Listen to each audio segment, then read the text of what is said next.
Well, good late morning to you, Susan. Happy week.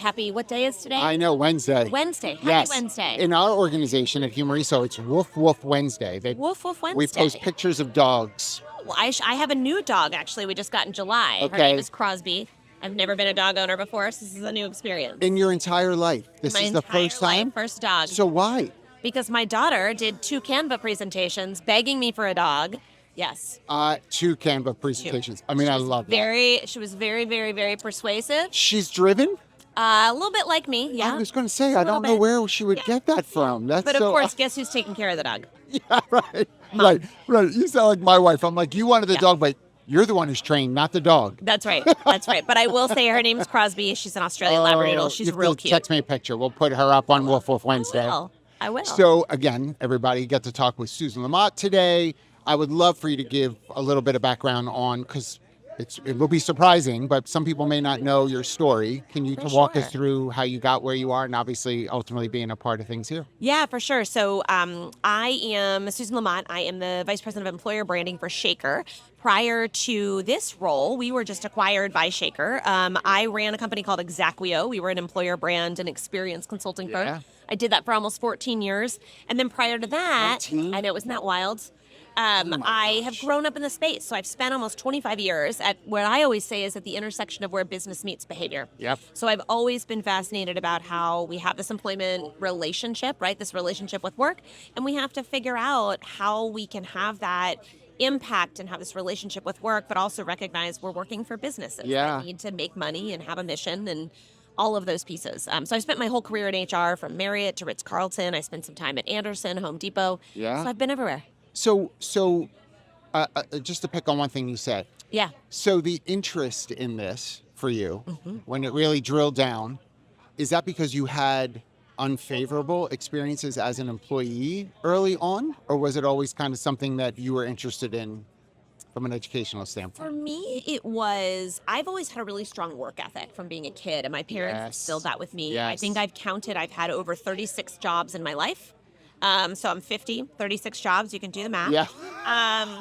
But I started working at 13. I got fired from my first job. That was an experience. Later on, I was a head cashier for a big drugstore chain called Drug Emporium. Oh my gosh. I got fired for that job because the safe was missing $20 the next morning. And they fired you. I still don't know where that $20 went. Yeah. But I think all of those experiences, you realize work is so inherent. Very few people don't have to work. Yeah. And so to be able to think about the impact it has on your life, I've always thought you shouldn't do a job because someone says, oh, you're good at it, or dad was an accountant, so I should be. You should really think about where that right place is. And that's why employer brand has always been so intriguing. Fascinating about Drug Emporium. I haven't thought about that brand in a long time. My best friend in high school worked at Drug Emporium in town, and he did not get fired. He should have, but he did not. It was a very formative experience to work in customer service. I bet. You mentioned also, though, the recent acquisition of your organization.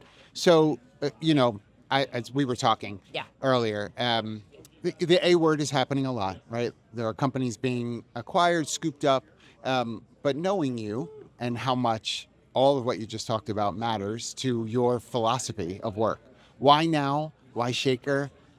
What kind of organizational alignment do you see there? Thank you for asking, first of all, because I think, our space, when we look at the entire HR industry, acquisition's always been a part of growth, especially on the tech side. And there's so much focus on tech acquisition, particularly in this age of AI. And so I think if you look on the tech side, organizations are looking to see, where are their gaps in their own tech stack to be able to say, okay, we need to fill this part of the talent lifecycle with a piece of technology. And so that's always powered the tech piece. But I've long argued that we need to be thinking about HR from a strategic lens. And technology is a driver. It's not an outcome, and it's not a strategy. And so that's the space that we've always created at exaqueo, was we're going to come in and help you think about how can you leverage those things most effectively. We were always independent. We didn't have partnerships or referrals for that reason, so that we could be truly independent on behalf of our clients. And so as we've been growing over the past 14 years, I knew there was an opportunity to grow further and farther, particularly with AI, because as a lot of this tech is consolidated, you're going to need strategy. And so I was really looking for, as I was thinking about what the next age of exaqueo would be, I was looking for a partner organization that was strategic, that had a leader that was not only well respected, but that had a place for us, saw the value in our strategy. Yeah. And I think that's what's key is, and the reason why the Shaker exaqueo fit is so great is we really close the life cycle for them. Yeah. So now Shaker can really truly offer everything across the entire talent lifecycle, from deep custom data on the front end all the way through to talent delivery. So we're excited about bringing our organizations together. I mean, I love it for you, and congratulations, by the way. Thank you so much. I appreciate that. I haven't gotten to do it in person, so congratulations. Thank you. But in what you shared, I think one thing that's fascinating to me in this AI age, everything's AI, right? Yeah. But it's moving so rapidly. It's really hard to have mastery in the area because of how quickly it's moving, right? And so I'm curious, like, knowing that reality to be the case, and obviously this isn't exclusive just to you, like we're all facing this. I was just sharing with someone this morning, a year ago, maybe you had 20% of organizations talking about agentic AI. Now it's table stakes. Everybody's got it. So with it moving so quickly, it's really difficult to sort of think as strategically with as much forethought. How do you kind of help in that, considering that for organizations? Two ways. One is recognizing that you need the strategy, right? So and I love HR tech, don't get me wrong. Yep. But if any HR tech provider comes in and says, we're going to solve this strategic problem for you, it's not. Right. It is, like I said, it's the driver. And we Right. need technology. The tech that exists right now is amazing. I'm so excited about where it's all headed. But we're missing that overlay piece, that piece to say, how does it actually fit? Instead of reverse engineering. Yeah. So for us, as we think about the role of technology, it has to be this enabler and not the driver, and that's where the strategy piece can come into play. Yeah. And why I think it's so important to be thinking strategically. The other piece is, if you think about a lot of the HR tech founders, they don't come from HR. That's right. And so I've got a lot of scars. So does our team. A lot of us come from in-house. We've been practitioners. So it's not just the traditional sort of startup of, I saw a problem. I interviewed for a job and it was a terrible experience. So I set out to create a new tech. Right. Which is great. That's what startups are about. But strategy is really about understanding the politics of the organization, right? The critical drivers of what the CEO and the board are looking for at that senior most level. And if you do that and you start there and you have a partner like you have in us to think through, how do we take what the CEO and board want to do and translate that and then use technology to enable that? That's where we can be most helpful. And I find that to be really difficult for a lot of organizations because and I don't mean this about anybody in particular, just like you're saying about HR tech. I mean, there's lots of great HR tech product out there, right? For sure. But I don't know that we do such a great job of building up our leadership in HR, in TA, with some of the critical thinking necessary to have even engage in some of those conversations. I mean, what you're bringing to the table is that layer of critical analysis that 100%. Right, that too many of our friends haven't been afforded an opportunity to be grown in and taught. And I don't mean that, again, as a slight to them. We just haven't really been very effective in doing that for our own. Yeah. And I mean, I'm sure you've observed the same thing. So what should we be doing? I think it's the proactivity versus the reactivity. Right now, we are in, as an industry, such a reactive state. Oh, gosh. The budgets are tight. Let's do a layoff. Yeah. Right? We'll build back. Cut down, build back, cut down, build back. And that might be great short term for the balance sheet, but it does not build strategically your pipeline for the organization. So I think part of it is recognizing when you're in that state, it is really hard to get ahead and think critically because you're reacting to whatever your CEO is telling you to do or your board is telling you. And so I think for a lot of the Fortune 500 organizations that we work with, the most effective way is to shift from this mindset of I'm reacting to at least making time and resource investments for critical thinking so that you can at least get ahead and you're not reacting to say, okay, we'll do a layoff, but you're putting something else as an alternative in front of your leadership. And the best way to do that is with data.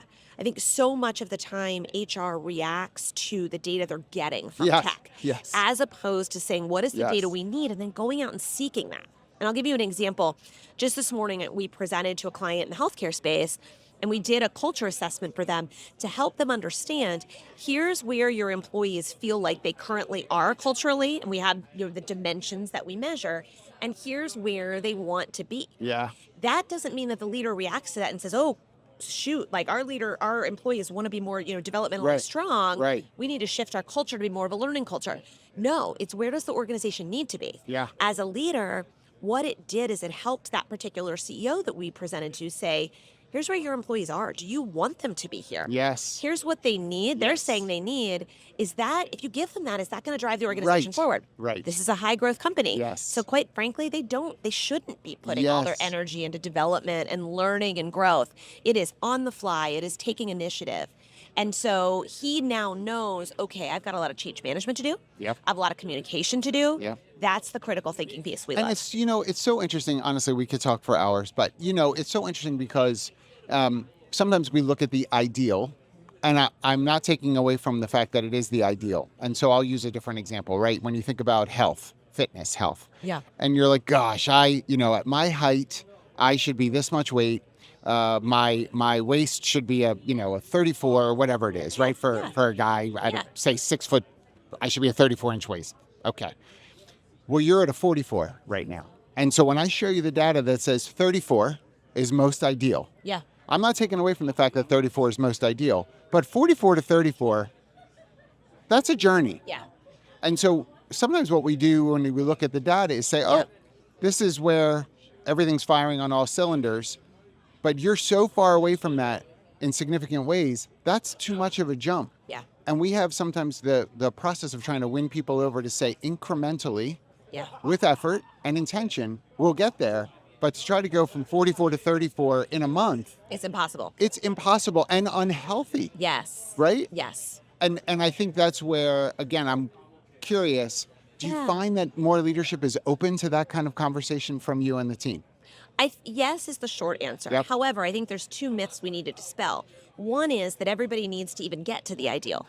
So a lot of times, and I've said this over and over, across the years, someone will call us and say, we want to be a great place to work.